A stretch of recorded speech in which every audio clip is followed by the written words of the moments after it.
Majapahit dengan segudang manfaat. Indonesia telah dikenal dengan aneka ragam tanaman obat, salah satunya sambiloto. Masyarakat banyak menggunakan tanaman sambiloto sebagai bahan baku campuran jamu.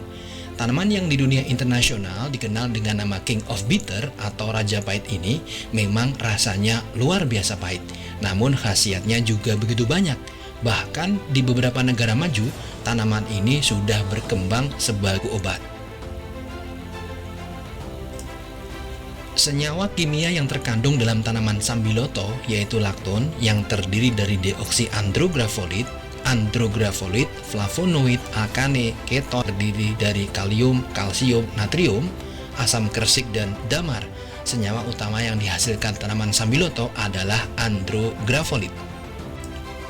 Senyawa andrografolit tersebut bermanfaat dalam mengatasi berbagai penyakit, antara lain terhadap sel kanker, hepatoprotektif, antiinflamasi, antioksidan, antidiabetes atau menurunkan gula darah, anti malaria dan anti mikroba, yaitu antibakteri, antifungi, dan antiviral. Beberapa hasil penelitian menunjukkan bahwa merupakan alternatif dalam menyembuhkan infeksi bagian atas saluran pernafasan tanpa komplikasi.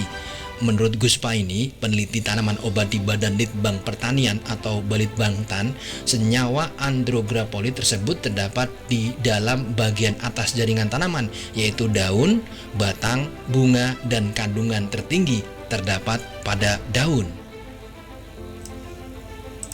Berbagai manfaat tersebut karena sambiloto mempunyai senyawa-senyawa turunan dari andrografolit seperti deoksiandrografolit, andrografolit, neoandrografolit, 14-deoksi-11, 12-didehidroandrografolit jelasnya. Gusma ini menambahkan bahwa jika dibudidayakan, tanaman ini cukup cepat berproduksi. Dari tanam hingga panen berkisar 2,5 sampai 4 bulan tergantung iklim lanjutnya. Perbanyakan tanaman ini dapat melalui biji atau stek. Lingkungan tumbuh cukup luas, yaitu dari dataran rendah hingga menengah. Kisaran ketinggian tempat 1-700 meter di atas permukaan laut. Selama pertumbuhan, tanaman sambiloto menghendaki banyak sinar matahari. Namun demikian, tanaman ini masih toleran tumbuh dan berproduksi kondisi pada ternaungi maksimal 30%.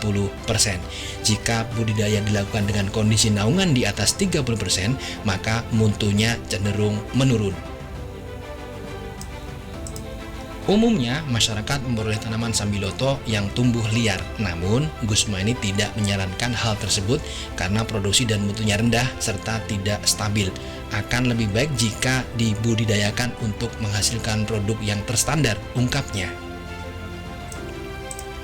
Sambiloto jika ditanam pada saat iklim kering atau musim kemarau, maka tanaman akan cepat berbunga sehingga perlu segera dipanen. Tetapi bila ditanam musim hujan, maka akan lambat berbunga dan lebih banyak pertumbuhan daun. Ciri tanaman sambiloto untuk siap dipanen yaitu ditandai dengan akan munculnya bunga atau sebelum bunga mekar. Hal tersebut disebabkan pada kondisi tersebut daun masih tumbuh dengan baik sehingga produksi optimal dan kandungan andrografolitnya cukup tinggi, ujar peneliti yang bertugas di Balai Penelitian Tanaman Rempah dan Obat Balitro Bogor ini. Jika tanaman sudah muncul bunga atau bunga mekar semua, maka daun akan mengecil. Dampaknya rasio antara batang dan daun akan lebih besar, artinya lebih banyak batang daripada daun, produksi daun dan mutu rendah. Demikian juga bila dipanen lebih mudah, yaitu sebelum terbentuk inisiasi bunga. Budidaya sambiloto tidak memerlukan lahan yang luas. Pada lahan yang sempit atau di pekarangan rumah pun bisa